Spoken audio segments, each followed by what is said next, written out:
Into Osun State electoral matters still, the Inspector General of Police IGP Olatunji Rewan Disu has assured residents of Osun State of adequate security ahead of the governorship election, urging voters to come out peacefully and confidently to exercise their civic rights. The IGP gave the assurance in Abuja while receiving members of civil society organizations on election security who paid him a courtesy visit ahead of the election. Adisa said he had personally visited Osun State, where he met with political parties, students, and parents, warning against electoral violence and urging parents not to allow their children to be used as political thugs. Violence. And for the first time, we inserted the electoral commissioner, the commissioner of police, who will be taking charge of the elections earlier than usual, when we notice that certain groups of the politicians or parties have been complaining that they no longer trust the commissioner of police. So the commissioner of police was asked to stand aside while the electoral commissioner of police moved in earlier. And the AIG in charge of election will be moving in any moment from now. The deputy commissioner of police, who will be taking charge of the election mission, will be moving in there. And they have specific instructions. We are the police. We are in charge of internal security. We are the lead organization in charge of this election. Yes, we are going to. The police chief also disclosed that additional security personnel have been deployed across the state with an election commissioner, an assistant inspector general of police, and a deputy commissioner of police assigned to oversee election security. Also speaking, Executive Director of Yaga Africa, Samson Intudo, said 13 of Osun State's 30 local government areas had been classified as high risk due to persistent political violence, killings, and heightened tensions. Findings from these different methodologies deployed to observe the pre-election environment. And our purpose here today, actually, is to share principal election security risks that are emerging from our observation and building up to the Osun elections. And your team, the Osun elections is strategically important. It is important because it is the last major election to the 2027 elections. Therefore, it has a lot of significance.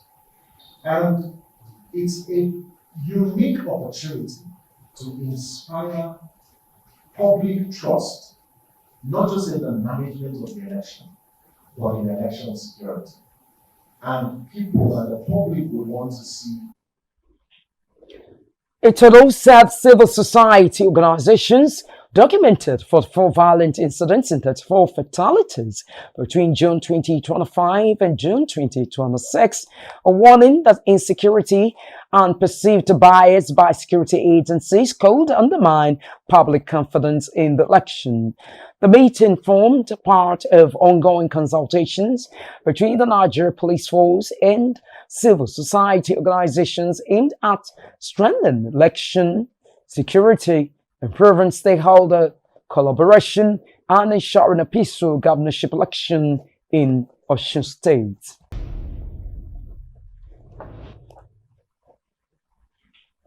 Still staying with Osun State, the State Police Command has released the State Commissioner for Environment and Sanitation, Mayowa Adejori, after almost 24 hours in detention.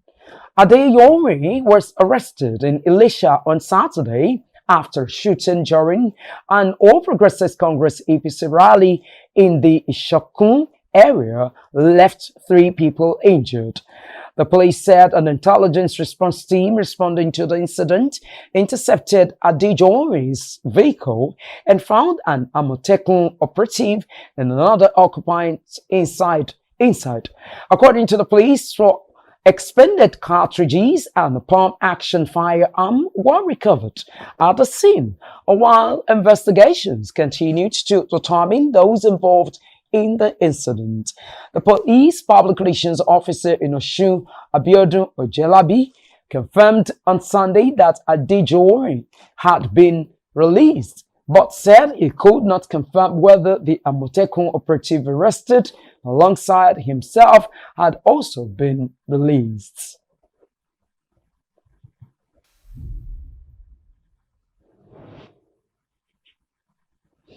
To more on Osun's stories, fear has gripped parts of Osun State ahead of the August 15 governorship election, with some residents and politicians avoiding coats, caps, and other items bearing political party colors or insignia amid the rise in violence.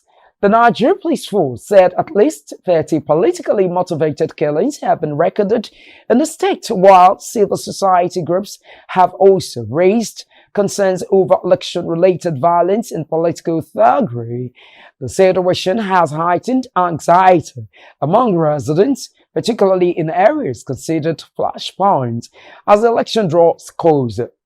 The poll is expected to be a three-way contest involving incumbent Governor Ademola Adeleke of the Accord Party, APC candidate Bola Oyebabiji, and African Democratic Party candidate Najim Salam. Meanwhile, the Inspector General of Police, IGP Tujisid Disu, has announced the deployment of at least 4 police officers to every polling unit in the state as part of heightened security measures. Civil society organizations have called on security agencies to remain neutral and ensure that voters are able to participate freely and safely.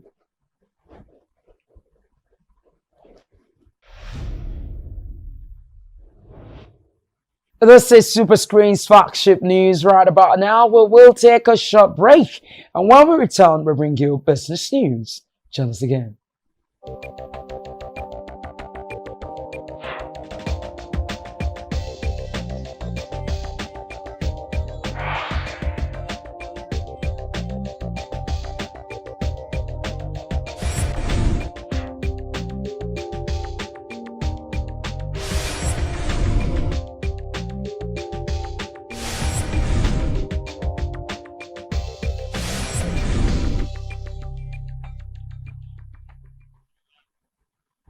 Well, many thanks for joining us again. And now in business news, the Nigerian Navy says it has intercepted about 17,000 liters of suspected illegally refined automotive gas oil, also known as AGO, in Rivers State.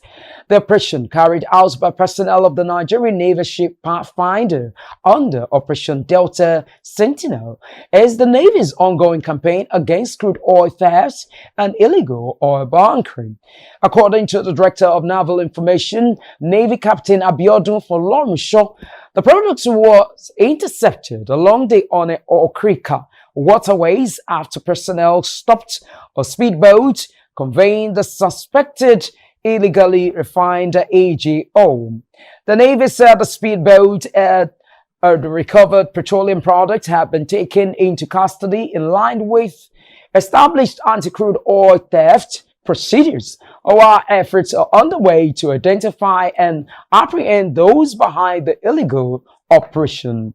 The Navy said the latest interception is part of its broader efforts to disrupt the illicit petroleum supply chain, protect critical oil and gas infrastructure, and curb economic sabotage. It reaffirms its commitment to sustaining intelligence-driven operations under Operation Delta Sentinel to combat crude oil theft, illegal oil bunkering, and other maritime-related crimes across the country.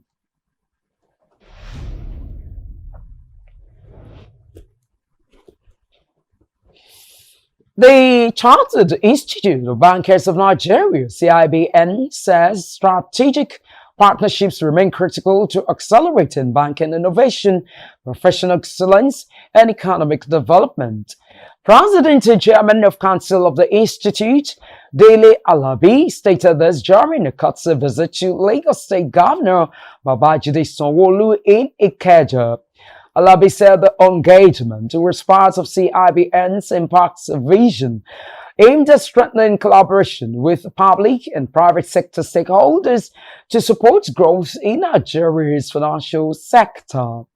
He identifies the development of micro, small, and medium enterprises (MSMEs) as a major area requiring stronger collaboration, stressing the need for improved access to finance, capacity building, and innovation.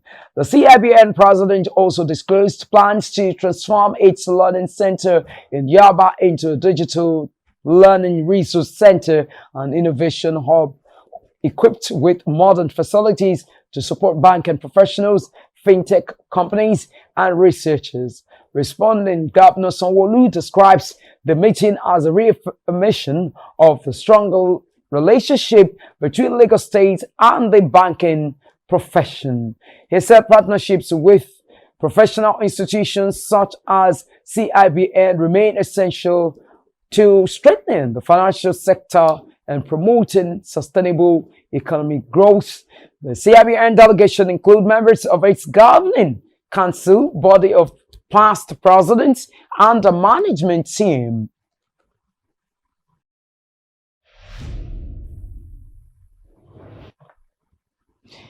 Now, the Petroleum and Natural Gas Senior Staff Association of Nigeria, PENGASN, has honored some of its past leaders for their contributions to the growth of the association and the welfare of workers in the oil and gas sector. Speaking during the event, PENGASN President, Comrade Festus Osifo, also urged the federal government to take urgent steps to address rising poverty and the increase in cost of living across the country. Osifo, who spoke on Sunday to journalists on the sideline of the event, expresses concern over the rise in prices of essential commodities, including cooking gas and petrol, which he said continue to put pressure on households and the workers. He said government could reverse the trend with the right policies and sufficient political will, stressing that tackling poverty should remain a priority in efforts to improve the living conditions of Nigerians. Must across board, must quickly look at the poverty rate in Nigeria, because you cannot completely eradicate or minimize the state of insecurity if there is poverty in the land. At least people must be able to feel themselves, right? People must be able to have the basic necessity of life. They must be able to put shelter over their head, and they must be able to clothe themselves. What Nigerians need are not really too much. What Nigeria wants is not really much. They are the basics. And these are what we think that when government across board sit down together and have the political will, they can truly resolve. At the event, the association presented awards to some of its former leaders in recognition of their service and contributions to the union.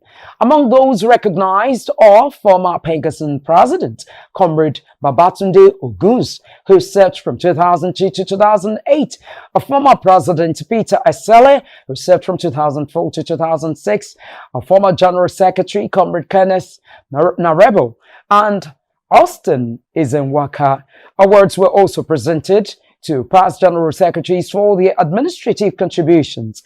The association's current president expressed gratitude to the former leaders, saying the strong foundation they laid through years of solidarity and purposeful leadership has contributed significantly to the gains being enjoyed by workers in the sector today.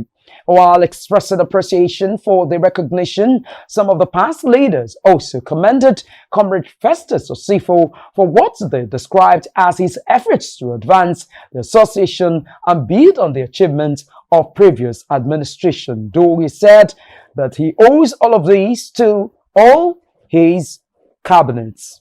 You see, thought it wise that as we are rounding down our tenure, that it's quite apt for us to invite our past leaders just to do one thing, just to say thank you. Nothing more but to say thank you for everything that you have represented. To say thank you for what you have done for this great association. To say thank you for the solid foundation that you have laid over the years. Because if not for such foundation, none of us would have been here today. If not for the great work that you have done since Pengassan was bettered in August 1978, it wouldn't have been possible for the oil and gas industry to have the kind of strong voice that we have in Nigeria today. A lot of you past leaders, you left your comfort zone. You left the comfort of your home to intercede, to intervene, and to advocate for the welfare of Pengassan. President Osun has taken all of us here to a new level. We need to recognize it. We need to tell him thank you. We need to let him know that he has done a job that is good for all of us. Ladies and gentlemen, what else can I say about President Osifo? President Osifo has created new things for Pengassan, and all of us are proud of it. And here celebrating past officers, and you need to give credit to all of them, done their own sacrifices in their own time, different times. We will move on to when the secretary was handed over to us. We now had a delegates conference, and that was when Chief Shino came on board, and that was another hectic period.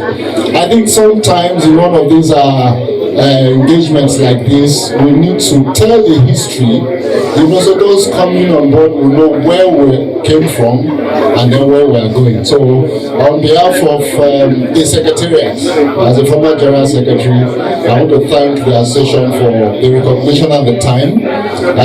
It's indeed a pleasure to meet old friends, and that's what the union is all about. We hope the next coming administration, they will carry it forward. And we thank also this current leadership for recognizing our past leaders, and also for your led Johnson and Yom Okoro, all during this regime. So it is a good thing. So it gives us a hope that when we are not around, when we are not there, our will be recognized. The event featured solidarity songs led by the sitting president as members continue paying tribute to the contributions of past leaders to the growth and unity of the association.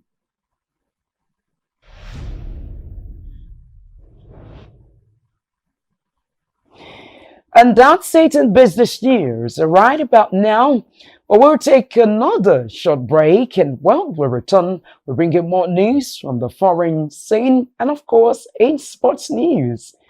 Do well to join us again.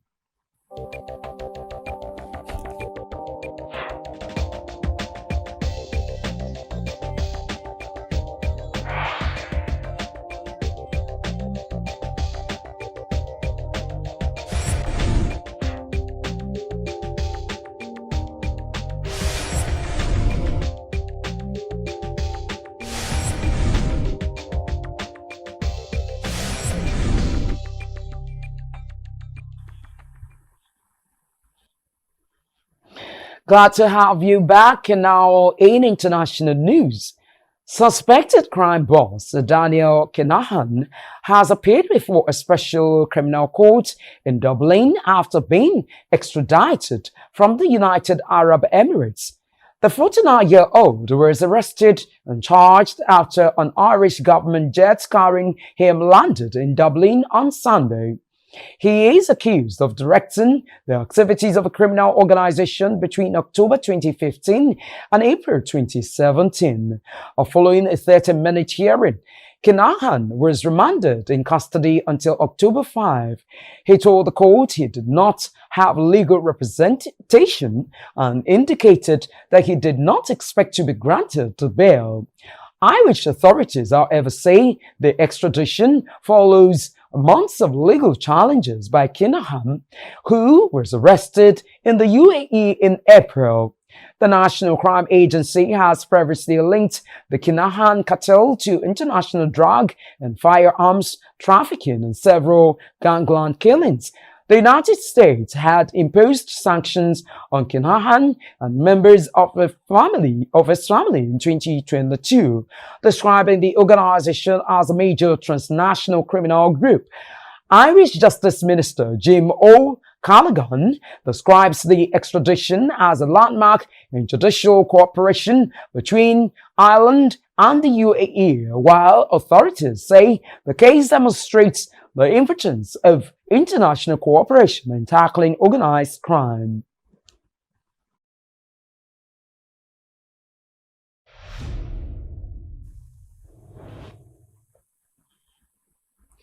U.S. President Donald Trump says Washington is only semi-negotiating with Tehran, insisting that economic pressure on Iran must increase before any major breakthrough is achieved. Iran's Foreign Minister Abbas Araghchi said there are no direct talks with the United States, adding that the Strait of Hormuz will remain restricted until Washington meets Tehran's demands, including lifting the naval blockade and easing sanctions. Meanwhile, tensions remain high across the region, with attacks reported in southern Lebanon and Yemen Houthi rebels launching missile and drone strikes on Al-Makah port. Oil prices have also risen amid fears over the continued disruption of one of the world's most important energy routes.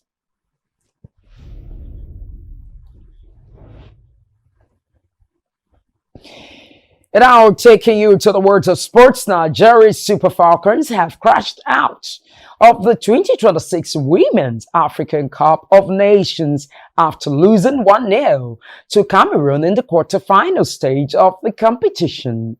The indomitable Lions secured the place in the semi-finals after Miriam Merva Uyajo Waman scored the only goal of the encounter in the 19th minute at the Labi Zaoli Stadium in Casablanca, Morocco.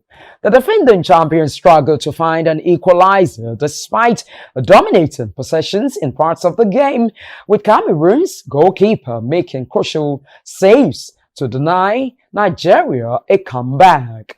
The defeat ends Nigeria's bid for a record-extended WAFCON title and also denies the 9-time champions a place in the semi-finals of the tournament. The result means the Super Falcons will miss out on automatic qualification for the 2027 FIFA Women's World Cup in Brazil, which is reserved for the 4 teams that reach the WAFCON semi-finals. Cameroon will now face host to Morocco in the semi-finals after the Atlas Lionesses defeated South Africa 2-1 in their quarter-final clash.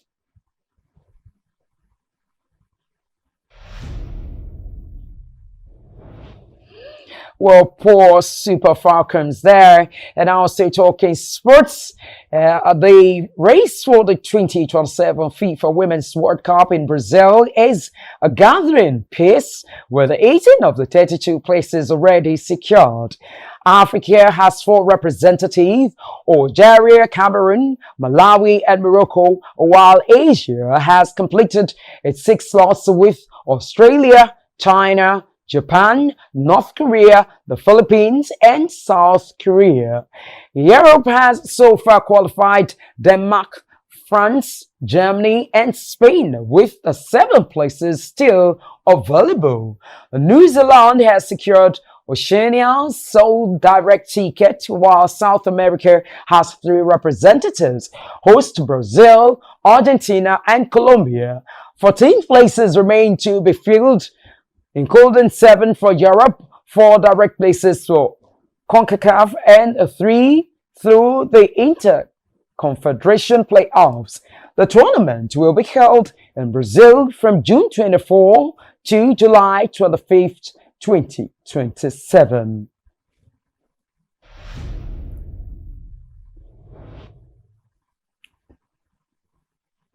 And that's Super Screen's flagship news at 8. Many thanks for watching. I am Adenike Weye Ajiboye, urging you to have a good night rest. At 8. Bye-bye.